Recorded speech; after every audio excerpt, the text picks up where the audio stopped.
Os irmãos tomem o vosso assento.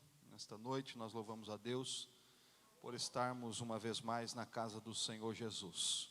Minha saudação, carregada desta congregação, evangelista Douglas, evangelista Jefter, são os meus companheiros aqui na sede, Deus abençoe vocês.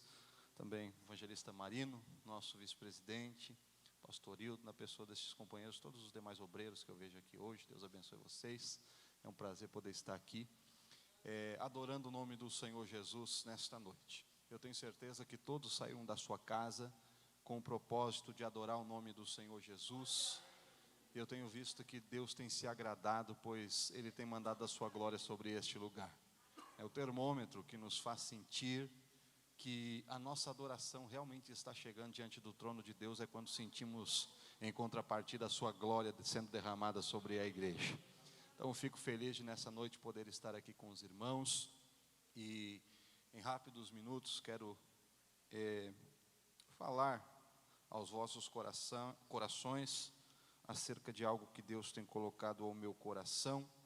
Quero fazer isso nesta noite, convidando você a abrir a sua Bíblia comigo, na carta do apóstolo Paulo aos Filipenses, capítulo de número 3 e o seu versículo 1. Você que tem a sua Bíblia, pode abrir ela comigo nesta noite, Filipenses capítulo 3 e o versículo de número 1. Os meus irmãos, os meus amigos músicos aí, vocês me ajudam, né? Toca junto, eu prego daqui, vocês tocam daí, e Deus derrama a glória de lá, amém? Posso contar com vocês? Glória a Deus. Os irmãos encontraram? Amém? Diz assim a palavra de Deus: no mais, meus irmãos, regozijai no Senhor. Escrever-vos, melhor dizendo, as mesmas coisas não me é penoso, mas para vós é segurança. Guardai-vos dos cães, guardai-vos dos maus obreiros, cuidado com a mutilação, porque a circuncisão somos nós, que adoramos a Deus em espírito, e nos regozijamos em Cristo Jesus, e não temos confiança na carne. Embora eu também possa ter confiança na carne, se algum outro homem pensa que pode confiar na carne, ainda mais eu, circuncidado ao 8º dia, da linhagem de Israel, da tribo de Benjamim, hebreu de hebreus, no tocante à lei um fariseu, e segundo o zelo perseguidor da igreja, no tocante à justiça que está na lei irrepreensível. Mas as coisas que para mim eram consideradas como ganho, reputei-as como perda por Cristo. E na verdade eu tenho também por perda todas as coisas pela excelência do conhecimento de Cristo Jesus, o meu Senhor, pelo qual eu sofri a perda de todas estas coisas e as considero como esterco, para que possa ganhar a Cristo e seja achado nele, e tendo a minha própria justiça não tendo a minha própria justiça que vem da lei, mas a que vem pela fé de Cristo, a justiça que vem de Deus pela fé, para conhecê-lo e o poder da sua ressurreição e a participação em seus sofrimentos, sendo feito conforme a sua morte, para ver se de alguma maneira eu possa chegar à ressurreição dos mortos. Amém? Aleluia. Eu não vou perguntar aqui quem veio para adorar Jesus, porque eu já sei que todos vieram. Mas eu pergunto, quem veio para ouvir também Jesus falar nessa noite? E se Jesus quiser falar aquilo que está no coração dele para a sua vida, e não aquilo que você veio pedindo e querendo ouvir de Deus, você ainda está disposto a ouvir Jesus falar? Amém? Então vamos à palavra de Deus. Meus irmãos, o texto que fizemos leitura é um texto muito forte da palavra de Deus. Texto que o apóstolo Paulo escreveu à igreja de Filipenses. E nele ele refuta ou ele desconsidera tudo aquilo que para um bom hebreu, para um bom fariseu, que era o seu caso, seria um motivo de orgulho. E despreza tudo isto porque em um dia ele teve um encontro que fez os seus olhos espirituais serem abertos para aquilo que realmente importava, aquilo que não era palpável, mas era sentido no coração. O apóstolo Paulo, como nós fizemos a leitura da palavra de Deus nestes versículos, foi alguém que nasceu na cidade de Tarsis. A cidade de Tarsis ficava lá na Cilícia e tinha aproximadamente 300 mil habitantes. A cidade de Tarsis era conhecida por ser uma metrópole em expansão do Império Romano. Era uma cidade que possuía muitas escolas, uma cidade que possuía muitos ginásios para a prática de esportes, uma cidade que possuía um grande aparato cultural, podemos dizer assim. Era uma cidade que tinha uma rota comercial muito forte e fazia com que ela fosse uma das 5 maiores cidades do Império Romano naquela época. Nesta cidade, que tinha tudo para ser uma potência até os dias de hoje, por volta da primeira década da nossa era, nasce o pequeno Saulo. Saulo nasce em um lar hebreu. Saulo nasce em um lar que tinha um orgulho de ser da linhagem do primeiro rei de Israel, Saul. O próprio apóstolo Paulo aqui mencionou, hebreu de hebreus, da linhagem de Benjamim, a tribo de Benjamim, que nasceu o primeiro rei de Israel, chamado Saul. O que com toda certeza influenciou no nome de Saulo, pois Saulo na verdade é um derivado de Saul. A versão hebreia do nome que nós nos habituamos e que a própria Bíblia começa a chamá-lo em decorrência das suas viagens, Paulo, a versão grega do seu nome hebreu. Jesus não mudou o nome de Paulo como alguns pensam, mas isto é irrelevante diante da história tão linda, preciosa, que este grande apóstolo e seguidor de Jesus nos deixou.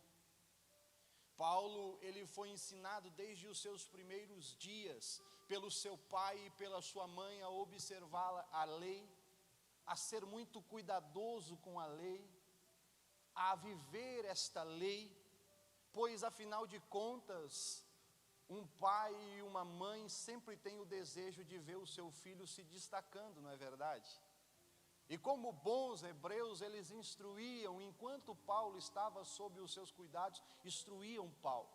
Eu imagino o pequeno Paulo no colo de sua mãe. Eu tenho uma pequena em casa que está na fase de começar a querer imitar os nossos gestos, os nossos atos, até as nossas palavras. Nós fizemos, ela vai lá e faz. Hoje eu colocava um fone do meu ouvido e daqui a pouco a minha pequenininha veio com o dedo no ouvido assim. Para ela estava colocando também o fone. Talvez o Saulo da história que nós estamos aqui contando aos irmãos, era aquele que via os seus pais entrando pela porta de sua casa, colocando a mão no batente, em uma pequena caixa de prata pendurada na porta, onde continha ali o decálogo, a lei de Moisés.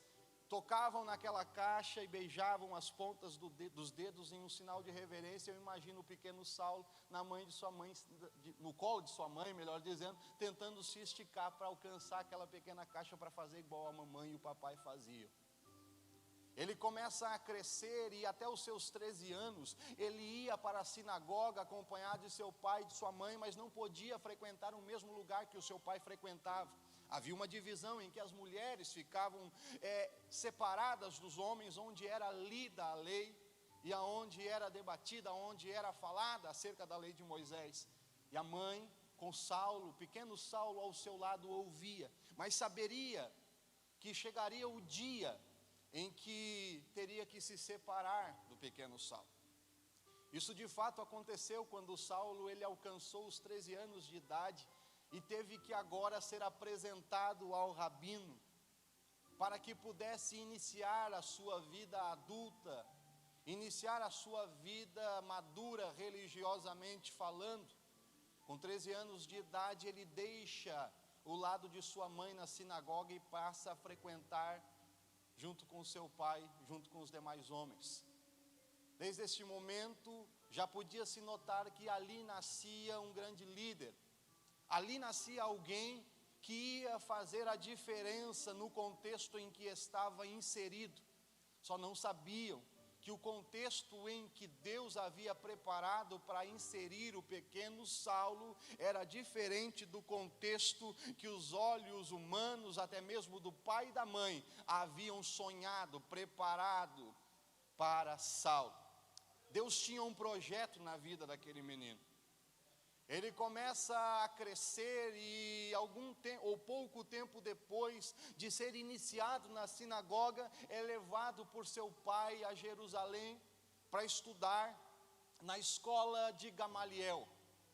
Gamaliel era uma figura importantíssima. Gamaliel era um rabino muito conceituado. Gamaliel era o professor que todo aluno aplicado queria sentar para ouvir.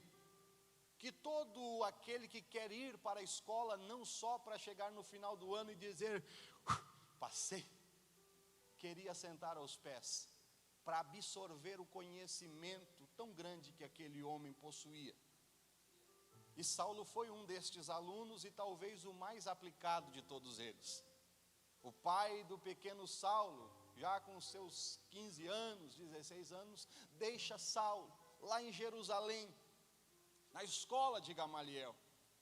Os anos passam, Saulo começa a aprender, estudar a lei, e a lei era estudada de tal forma que lida, repetida, era decorada pelos alunos, a chegar o ponto que não mais era necessário se abrir o rolo para fazer a leitura, pois ela estava na mente, estava na cabeça, estava gravada. E eles faziam isso não como uma obrigação, mas como um privilégio de ter gravada a lei do seu Senhor na sua mente, eu digo no seu coração.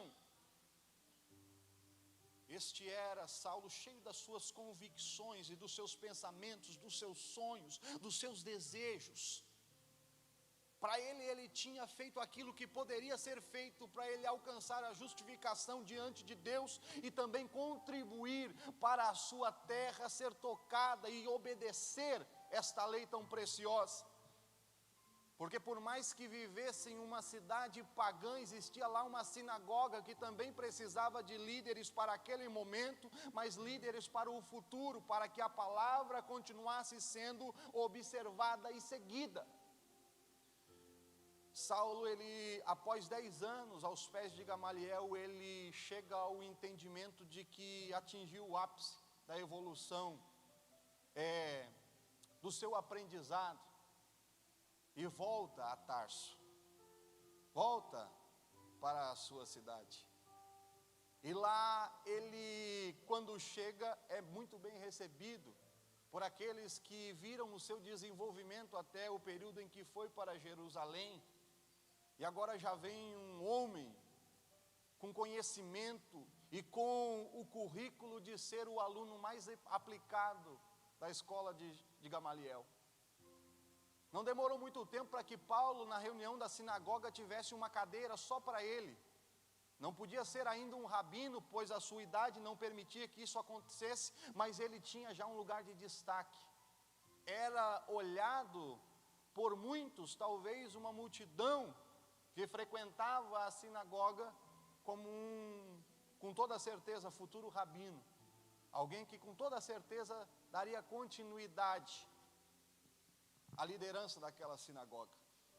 Mas como todo hebreu judeu não admitia ser sustentado um rabino pelo tempo, Paulo também precisou buscar o pão de cada dia.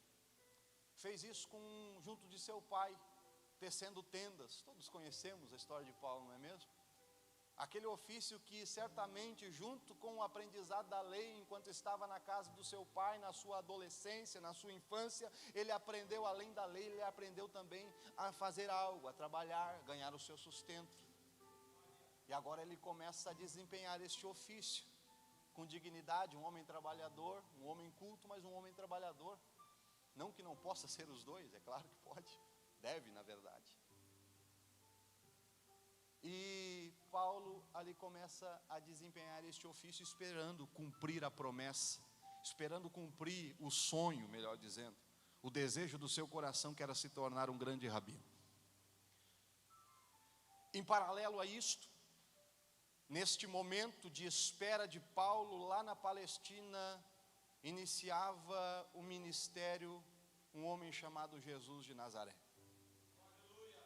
Paralelo a este momento de espera, Jesus iniciava o seu ministério lá em Caná da Galileia. Um homem simples, um homem humilde, sem parecer e nem formosura, conforme o profeta Isaías nos mostra, nos fala. Um homem que não estudou na escola de Gamaliel, um homem que não era olhado e tido por alguém que com toda certeza seria alguém de destaque naquele momento em que lhe conheceram, mas um homem que desceu do céu para salvar uma humanidade perdida, que conhecia a lei, mas não conhecia o escritor, que conhecia a letra, mas não conhecia o autor, que sabia fazer, mas não sentia aquilo que fazia. Este Jesus que não aprendeu a tecer tendas com seu pai, mas que com toda a certeza pelas ruas de Nazaré, talvez perto da oficina de José, ouvia o martelo batendo, ensinando o pequeno Jesus a ser um carpinteiro, um homem também trabalhador. Aleluia. Jesus, ele começa o seu ministério, é batizado por João Batista, numa cena em que o céu se abre, o Espírito Santo de Deus, em forma de pomba, pousa ou paira sobre a cabeça de Jesus, e uma voz dos céus diz: este é o meu filho amado, em quem eu me deleito, em quem eu me comprazo, em quem eu me alegro. O ministério de Jesus, ele inicia. E à medida em que o ministério de Jesus ele caminha, as notícias vão chegando a Tarso e inflamando o coração de Paulo, que está lá tecendo tendas e esperando acontecer aquilo que ele vinha trabalhando, aquilo que ele vinha sonhando. Jesus agora ele transformou a água em vinho. Agora tem uma multidão que está seguindo Jesus e tem 12 que estão mais perto, e as notícias vão chegando até Saulo. As notícias vão inflamando o coração daquele que estudou a lei para ser um fiel defensor desta lei. Inflama o seu coração. Mas em um dia também chega a notícia de que aquele homem que estava promovendo uma grande rebelião no centro religioso da nação, Jerusalém, havia sido julgado e morto, crucificado. O problema acabou, mataram Jesus. Talvez naquele momento Saulo descansa o seu coração, respira profundamente. Eu sabia que não ia longe. Mas à medida em que a notícia boa para Saulo, que Jesus havia sido morto, chegou, também chegou uma notícia ruim para ele, porque no terceiro dia disseram que encontraram o túmulo vazio, a pedra estava removida e tinha alguém que tinha visto Jesus, conversado com Jesus, ouvido Jesus. Aleluia, o problema retornou. Como assim? Não bastasse isto, Jesus ainda andou com 40 dias com os seus discípulos, e por 40 dias a notícia estava chegando a Saulo, ao seu coração, inflamando ainda mais. Jesus, ele sobe ao céu, e ele diz aos seus: eu não vos deixarei só, eu não vou deixar vocês só. Aleluia, eu vou orar ao Pai, Ele vai mandar outro Consolador que vai estar com vocês. Ele vai ser o amigo, Ele vai ser o companheiro, Ele vai ser aquele que ouve quando ninguém ouve, Ele vai ser aquele que abraça quando ninguém abraça, Ele vai ser aquele que ora quando você não consegue orar. Ele vai ser aquele que te sustenta quando você está fraco e pensa que vai cair. Este é aquele amigo, companheiro, que o Senhor Jesus Cristo prometeu à sua igreja, e hoje enche o seu coração neste lugar. Amados e queridos irmãos, a igreja ela se inicia com homens e mulheres orando no templo, clamando, suplicando no cenáculo: Senhor, envia. E do céu Jesus olhando: ora mais um pouco, persevera mais um pouco, clama mais um pouco, até o dia em que dentro do lugar onde eles estavam reunidos ouviu-se um vento, um som veemente, impetuoso, invadiu o ambiente em que eles estavam, e o Espírito Santo de Deus, ele desceu sobre a vida daqueles que perseveraram, daqueles que continuaram, daqueles que não desistiram, daqueles que oravam dizendo: Senhor, eu estou sem força, mas eu espero a promessa. Senhor, eu estou fraco, muitos desistiram, mas eu espero a promessa. Senhor, eu estou até com vontade de parar, mas manda a promessa. Oh, glória! A igreja ela foi feita de homens e mulheres que não desistiram, que não pararam. Aleluia! Ainda que por vezes o céu pareça fechado, ainda que por vezes pareça que ele é de bronze, continue orando, continue buscando, continue pedindo. Deus está ouvindo, e o milagre está descendo, está descendo.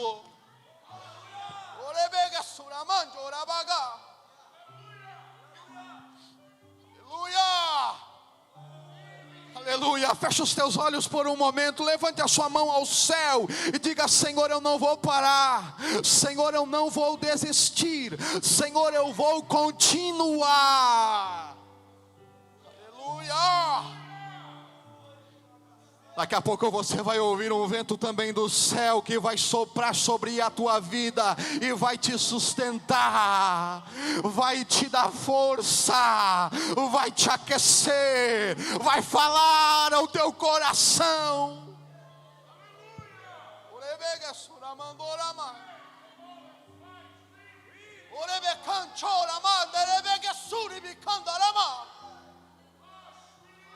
Eu quero crer que você não veio nesta noite para simplesmente estar aqui neste lugar porque você já veio nas outras quintas-feiras. Não, você veio porque você tem um objetivo. O primeiro deles é adorar a Deus, e o outro é que Deus ouça a tua voz pedindo e dizendo: Senhor, eu preciso.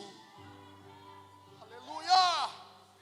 Ninguém veio a um culto da vitória ou um culto qualquer simplesmente porque não tinha nada melhor para fazer. E eu quero dizer para você, debaixo da autoridade de Deus sobre a minha vida nesta noite: Ele está te ouvindo, Ele está te ouvindo, Ele está te ouvindo, Ele está te ouvindo. Mesmo quando você pensa que a tua oração não está chegando no céu, quando você pensa: eu não consegui nem orar hoje, o Espírito Santo de Deus ora e intercede por você. Ele ora e clama por você.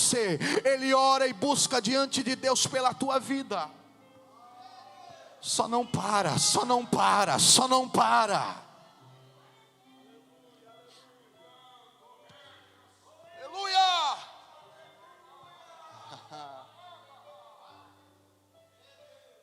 A igreja cheia do Espírito Santo de Deus, ela começou. E quando a igreja foi cheia do Espírito Santo de Deus, ela não pôde ficar apenas em um lugar, ela teve que impactar uma nação, uma geração. Ela teve que dar ouvidos ao que Jesus Cristo falou. A igreja cheia do Espírito Santo tinha homens que talvez não tivessem estudado também na escola de Gamaliel. Haviam recebido um pouco da lei através do que ouviram nas sinagogas. Mas era a igreja que caminhava para o templo e enxergava lá alguém necessitado na porta, quando há 40 anos já lá estava e ninguém tinha visto, porque no coração deles tinha algo que está no seu também esta noite, o Espírito Santo. Aleluia.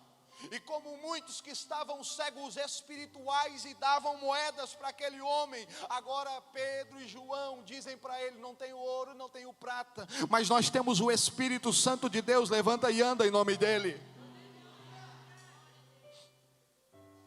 As notícias começavam ou continuavam chegando a Tarso, continuavam inflamando o coração de Saulo ao ponto de ele dizer: não, eu preciso fazer alguma coisa. Eu vou para Jerusalém, eu vou para lá. Quando chegou a notícia nos ouvidos, meus queridos irmãos, de Saulo, que o mentor, o super-herói de Paulo, Gamaliel, tinha dito em determinada ocasião, quando levaram Pedro diante dele, para aqueles que haviam prendido Pedro: olha, vocês não façam nada com eles, porque se vocês fizerem algo contra eles, e eles forem realmente o que estão falando ser, vocês vão se encontrar lutando contra Deus. Um conselho de um homem sábio, o conselho de alguém que sabia que algo diferente tinha na vida daqueles homens, não era igual os outros charlatões que haviam se levantado há pouco tempo antes, sido mortos e aquilo tinha acabado. Não, porque a mesma autoridade que Jesus Cristo possuía de mandar o morto reviver, o coxo andar, eles também tinham os sinais, seguiriam aos que crescem, os sinais seguiam aos que criam. Paulo, ou Saulo, enfim, ele chega a Jerusalém com a missão de exterminar com aqueles que eram adeptos à nova seita, a seita chamada inicialmente de O Caminho, porque o fundador dela um dia disse: eu sou o caminho, a verdade e a vida. Aleluia. No apedrejamento de Estevão, a Bíblia diz que Saulo, e o próprio Saulo falou que estava lá, um mártir da igreja que, quando era apedrejado, ele via o céu aberto, e a pedra pegando, e ele vendo Jesus à destra de Deus, e ele, se fosse falar algo mais, ele dizia: atira a próxima, atira a derradeira, porque eu quero abraçar agora ele. Eu já estou vendo, eu já estou sentindo, agora eu quero abraçar Jesus. E Saulo consentindo, vendo isto, não só vendo, mas ele era o cuidador das capas dos algozes, a Bíblia diz. Cheio de fúria no seu coração, agora ele é colocado como o chefe da perseguição aos adeptos da nova seita, aos cristãos. Como chefe, ele emplaca uma das maiores perseguições que o evangelho já teve. A Bíblia diz que ele entrava nas sinagogas e arrastava homens e mulheres de lá, açoitava-os, maltratava-os, levava-os perante a lei, e estes eram condenados à morte. Aqueles que se opunham à autoridade de Saulo para removê-los das sinagogas eram mortos lá mesmo. Um homem que respirava, e a própria Bíblia diz que ele respirava, ele sentia, ele desejava no seu coração ameaças contra a igreja do Cristo Jesus. Para ele, ele estava perseguindo uma igreja, para ele estava perseguindo, melhor dizendo, alguns homens, alguns rebeldes, mas eu e você sabemos a quem ele perseguia.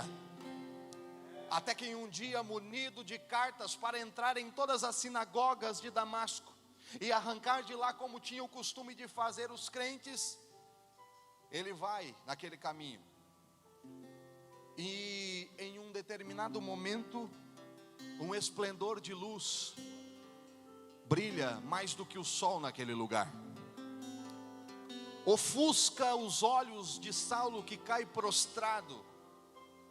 Os soldados que com ele estavam também caem prostrados, e uma voz dizendo do céu: Saulo, Saulo, por que tu me persegue? Saulo ele diz: quem és, Senhor? Porque ele sabia que era alguém diferente, alguém que conhecia as suas origens. Paulo ele era conhecido como Paulo, mas aquele que conhecia as suas origens hebraicas, judeias, chamou ele pelo nome Shaul. Shaul, eu te conheço, eu sei quem tu é, eu sei de onde tu veio, eu sei o plano que eu tenho na tua vida. Jesus diz a ele: eu sou Jesus a quem tu persegue. Neste momento Saulo ele passa a enxergar. A Bíblia diz que neste momento Saulo ele para de enxergar fisicamente, mas os olhos espirituais de Saulo são abertos neste momento. Neste momento todo o orgulho, neste momento toda a arrogância, toda a prepotência, neste momento todo o sentimento de que ele era maior, que ele era o cara, que ele era o tal, ele cai por terra. Agora ele vê que não era nada. Tudo aquilo que ele tinha aprendido não servia para nada. Tudo aquilo que havia sido ensinado agora estava em segundo plano, porque mesmo sabendo e conhecendo toda a lei, ele não conhecia aquele que era o autor. E nós vivemos, queridos, em momentos, infelizmente, em que muitos estão assim. Muitos estão pensando que estão tão cheios de si mesmo, que não tem mais espaço para Deus no seu coração. Sabe o que está acontecendo? Estão trabalhando como nunca, estão fazendo como nunca, estão indo por todos os lugares, mas estão indo vazios, estão indo sem essência, estão indo sós. Aleluia.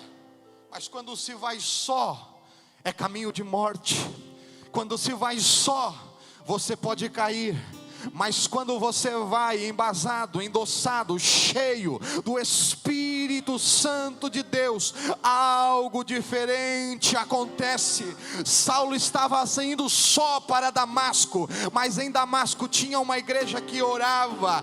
Ouviu que Saulo estava indo, não fez como os outros, fugindo, dobrou os seus joelhos e dizendo, oravam: Senhor, salva Saulo, Senhor, liberta Saulo, Senhor, batiza Saulo.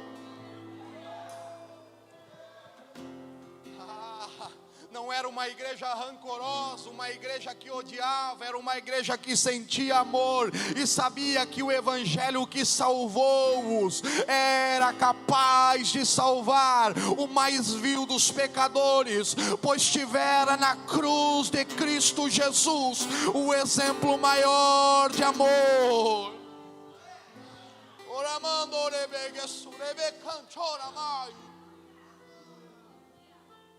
Deus não quer uma igreja que seja cheia de doutores, não, isso é bom, mas não é isso que Deus quer.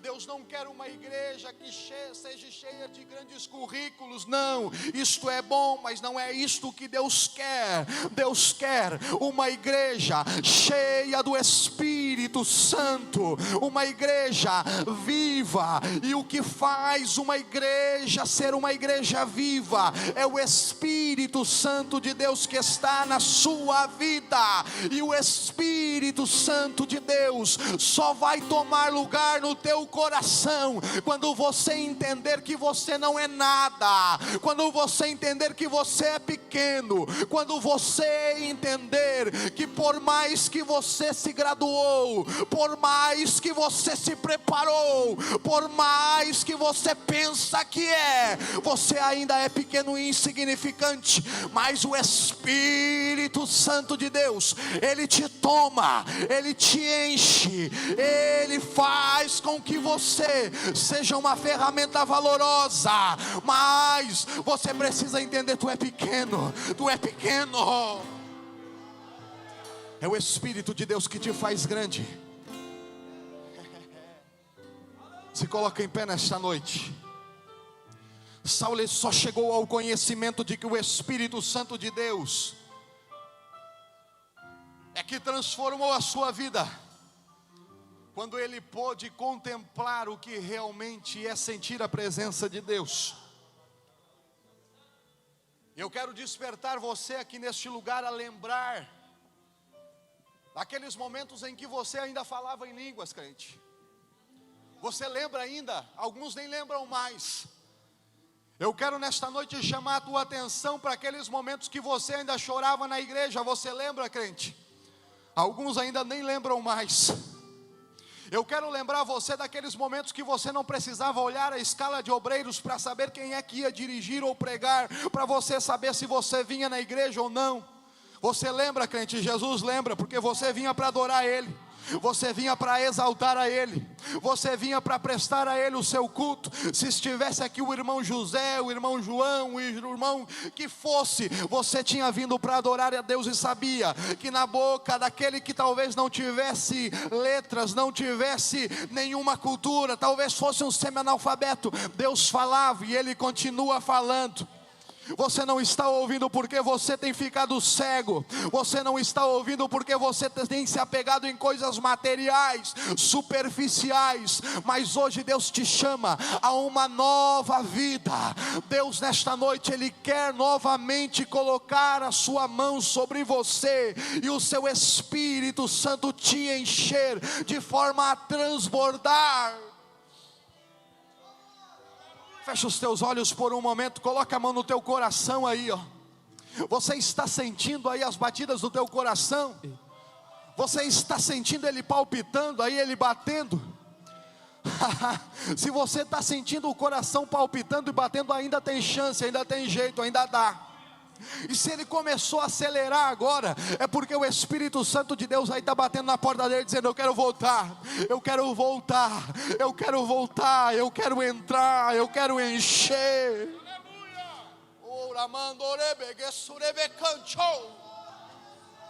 Eu quero convidar você nesta noite a dar um passo do teu lugar. Você que tem coragem, e tem mais do que coragem, você tem vontade de ser cheio do Espírito Santo.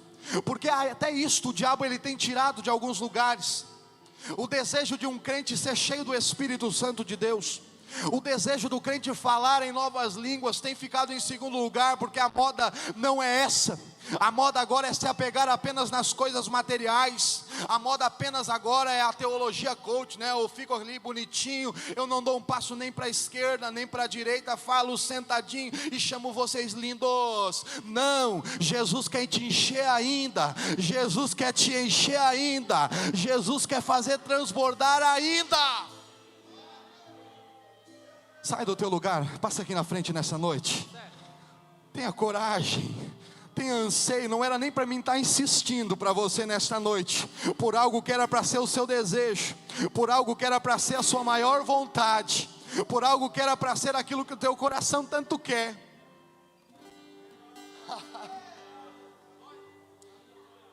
Oh glória, oh glória. Eu vou pedir a ajuda dos obreiros, vão orar juntamente com vocês.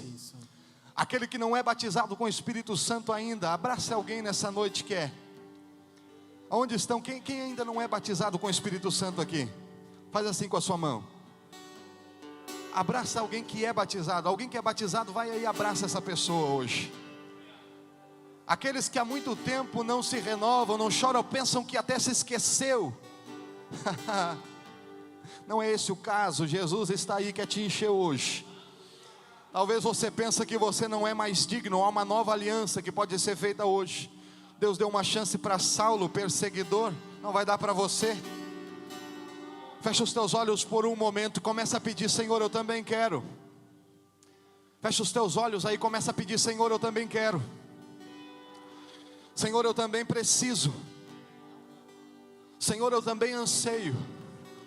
Senhor, também é a minha vontade ser cheio do teu Espírito. Senhor, eu não quero ser mais um que é cheio de si mesmo e que é vazio de Ti, não, Senhor. Eu também, meu Deus, considero tudo aquilo que me afasta de Ti como perca, porque o meu maior prêmio, Senhor, é me aproximar de Ti. O meu maior anseio é estar próximo a Ti. A minha maior vontade, Senhor, é sentir o abraço do Teu Espírito Santo. Meu Deus, o que aquece o meu coração é as lágrimas quentes descendo pelo meu rosto. É o que faz o meu coração ser cheio, Senhor.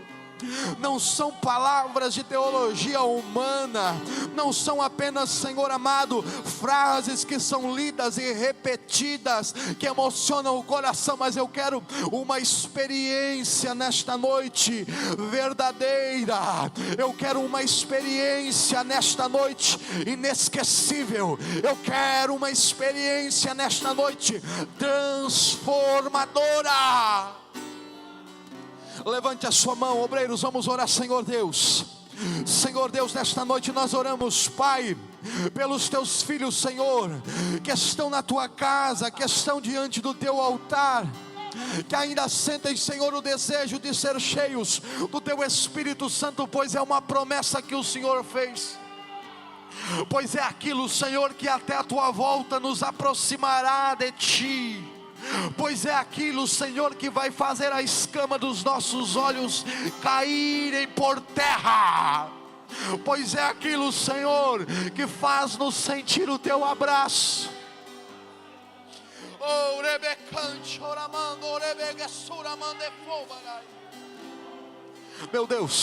meu Deus, nesta noite, Senhor, aonde houver um coração aberto, Senhor, aonde tiver um coração disponível, onde tiver, Senhor, o coração com vontade, com anseio, com desejo,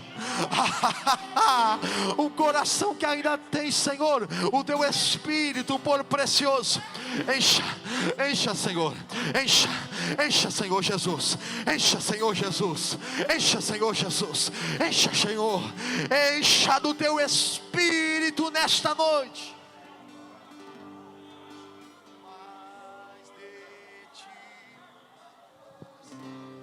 Aleluia, encha Senhor nesta noite, encha nesta noite, Senhor. Abraça a pessoa que está do teu lado aí, começa a falar em línguas, começa a ser cheio do Espírito. O Senhor está batizando neste lugar nesta noite, há uma glória de Deus sobre esta casa, e o Espírito está enchendo corações aqui neste lugar. Glória, aleluia. Aleluia, levanta a sua mão ao céu nesta noite, como quem pede a Deus, manda mais, Senhor, mais de ti. Aleluia, aleluia, aleluia, aleluia, aleluia, aleluia.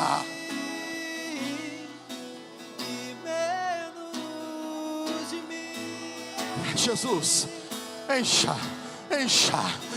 Senhor, do teu Espírito Santo nesta noite.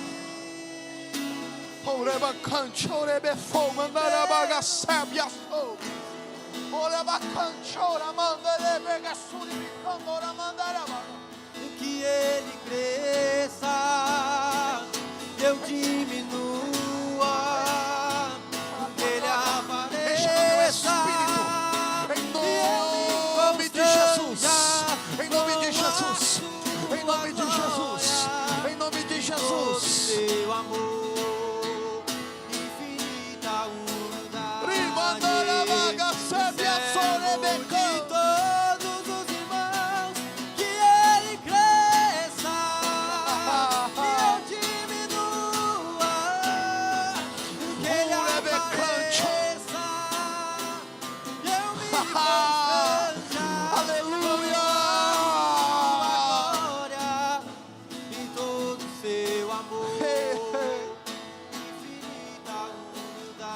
Olha Deus trabalhando aí, olha Deus enchendo aí, olha o Espírito Santo de Deus passeando no meio da sua igreja. Hoje Deus encontra liberdade, hoje o Espírito Santo de Deus encontra liberdade, hoje o Espírito Santo de Deus encontra um coração aberto, hoje o Espírito Santo de Deus encontra uma igreja de pé buscando. Aleluia. Aleluia. Oh glória, oh glória, oh glória. Vem sobre nós, aleluia. manda a chuva nesse lugar, em tua presença vou me derramar.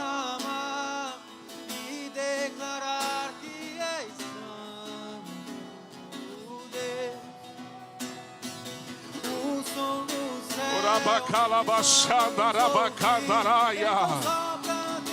Alabagalabaçuidigibalabacharabacantorobacandara.